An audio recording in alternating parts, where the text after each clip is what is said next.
ఆంధ్రప్రదేశ్ ముఖ్యమంత్రి చంద్రబాబు సంచలన నిర్ణయం తీసుకునేందుకు రెడీ అయ్యారా? తన క్యాబినెట్లో నుంచి కొందరు మంత్రులను బర్తరఫ్ చేసి వారి స్థానంలో కొత్త వారికి మంత్రి పదవులు ఇచ్చే ఆలోచనలో సీఎం ఉన్నారా? ఇప్పటికే మంత్రుల పనితీరుపై చేసిన సర్వేలో ఏం తేలింది? మరోవైపు ప్రతిపక్షాన్ని అడ్డుకోవడంలో మంత్రులు ఫెయిల్ అయ్యారా?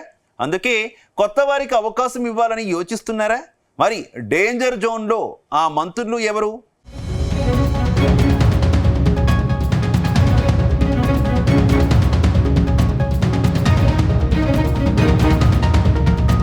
ఆంధ్రప్రదేశ్లో కూటమి సర్కార్ అధికారంలోకి వచ్చి ఏడాది పూర్తయింది. ఈ మధ్య ఏడాది పాలనపై సంబరాలు సైతం చేసుకున్నారు కూటమి నేతలు. కానీ తన కేబినెట్లో కొందరు మంత్రుల తీరుపై సీఎం చంద్రబాబు గుస్స మీద ఉన్నట్టు తెలుస్తోంది. ఇటీవలే రాష్ట్రంలోని ఎమ్మెల్యేల పనితీరుపై సీఎం చంద్రబాబు సర్వే చేయించారు. ఆ సర్వేలో కొందరు ఎమ్మెల్యేల పనితీరు అస్సలు బాగోలేదని రిపోర్ట్ వచ్చింది.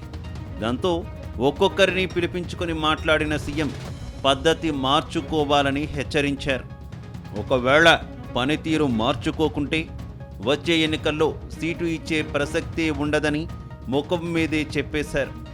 ఇదే సమయంలో కొందరు మంత్రుల పనితీరుపై కూడా సీఎం చంద్రబాబు అసహనం వ్యక్తం చేసినట్టు తెలిసింది. ఈ ఘటనను మరవకముందే మరోసారి సీఎం చంద్రబాబు మంత్రులకు మళ్లీ వార్నింగ్ ఇవ్వడం చర్చనీయాంశంగా మారింది.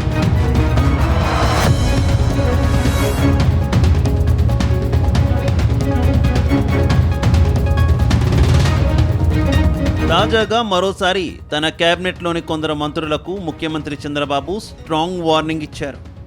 మంత్రులెవరూ సంతృప్తికరంగా పనిచేయట్లేదని సీఎం వ్యాఖ్యానించారు. కేబినెట్ మంత్రులు ఇక రోజులు లెక్క పెట్టుకోవాలని హెచ్చరించారు.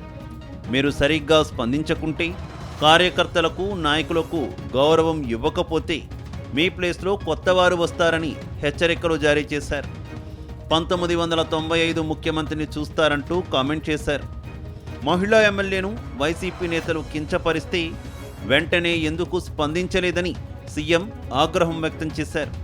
చేసిన మంచిని ప్రజల్లోకి తీసుకువెళ్లడంలో విఫలమయ్యారన్నారు సీఎం చంద్రబాబు. ఆంధ్రప్రదేశ్ కేబినెట్ సమావేశంలో సీఎం చంద్రబాబు నోట ఈ మాటలు విన్న మంత్రులు ఒక్కసారిగా షాక్ అయినట్టు తెలుస్తోంది. అయితే ఎవరెవరిపై సీఎం చంద్రబాబు అసంతృప్తిగా ఉన్నారని మంత్రులు ఆరా తీసే పనిలో ఉన్నట్టు తెలుస్తోంది.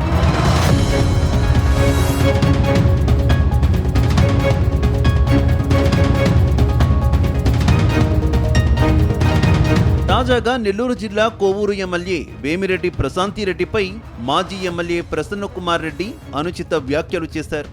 ఆయన చేసిన కామెంట్స్పై ఒకరిద్దరు మంత్రులు తప్పితే మిగతా మంత్రులంతా సైలెంట్గా ఉన్నారు.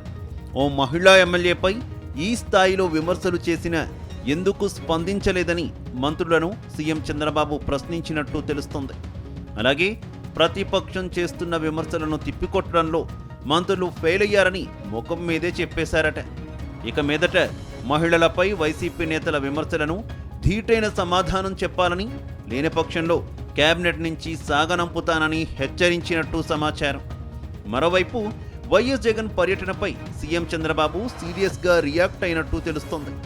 జగన్ రెడ్డి పరామర్శల పేరుతో జనంలోకి వెళ్లి తప్పుడు ప్రచారం చేస్తుంటే ఈ విషయం తెలిసి కూడా ఎందుకు స్పందించడం లేదని సీఎం మంత్రులకు క్లాస్ తీసుకున్నట్టు సమాచారం.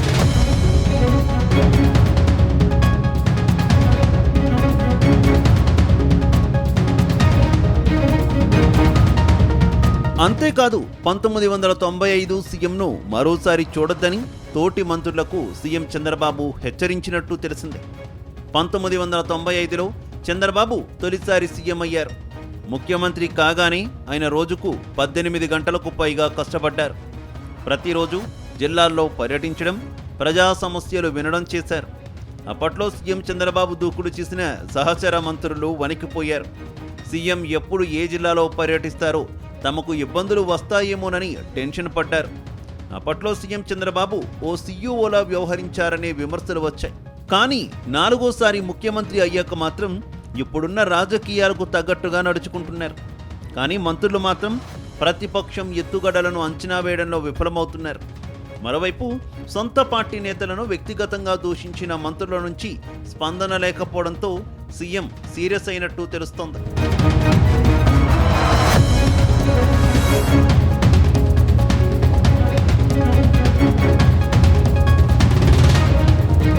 మొత్తం మీద తన కేబినెట్లోని కొందరు మంత్రుల పనితీరు, శాఖల నిర్వహణపై సీఎం చంద్రబాబు సర్వేలు చేయిస్తున్నారు. కొన్ని సర్వేల ఫలితాలు కూడా సీఎం దగ్గర ఉన్నాయి. ఇందులో కొందరు మంత్రుల పనితీరు అస్సలు బాగోలేదని తేలిందట. దాంతో వారిని మార్చి కొత్త వారికి అవకాశం ఇచ్చే ఆలోచన సైతం చేస్తున్నట్టు సమాచారం. మరోవైపు కొందరు మంత్రుల శాఖలను కూడా బదలాయించి ఆలోచన చేస్తున్నారట. ఏది ఏమైనా సీఎం చంద్రబాబు కామెంట్స్ మాత్రం సొంత పార్టీ నేతలతో పాటు జనసేన మంత్రులను ఉలికిపాటుకు గురి చేసినట్టు టాక్ వినిపిస్తోంది.